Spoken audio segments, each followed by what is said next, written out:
Shah Moinul Hossain Biltu, senior সহসভাপতি ঢাকা জেলা BNP,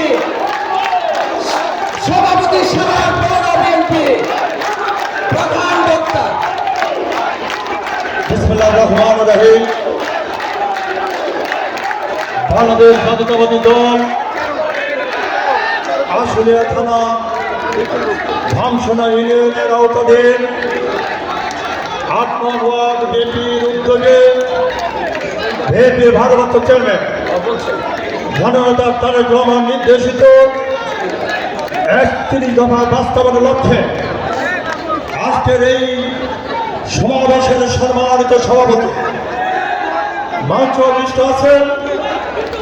আজকের এই অনুষ্ঠানের প্রধান অতিথি সাবেক সংসদ সদস্য,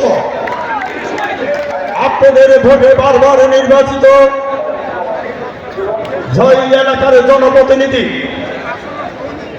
এবং আগামী জাতীয় সংসদ নির্বাচনে বিএনপির পক্ষ থেকে বিএনপির ভারপ্রাপ্ত চেয়ারম্যান জননেতা তারেক রহমান এই সভার আসলিয়াতে যাকে মনোনয়ন দিয়েছেন সেই মনোনয়নের নেতা সবার আসলিয়াবাসী আস্থাভাজন জননেতা ডক্টর খান মোহাম্মদ সালাউদ্দিন মঞ্চ অভিষ্ট আছেন।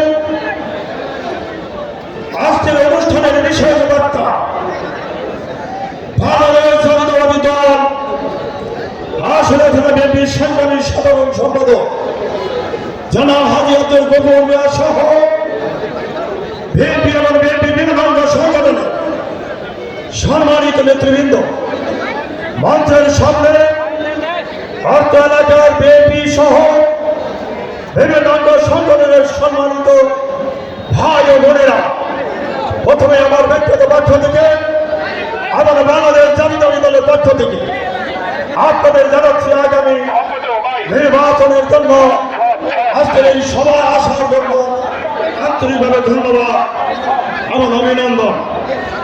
বন্ধুরা আমার, আজকের প্রধান অতিথি উনি মূল্যবান বক্তব্য রাখবেন। আমি সেই কারণে সংক্ষেপে দু একটি কথা বলে আমার বক্তব্য শেষ করতে চাই। আমাদের নেতা জননেতা তারেক রহমান বলেছে আগামী জাতীয় সংসদ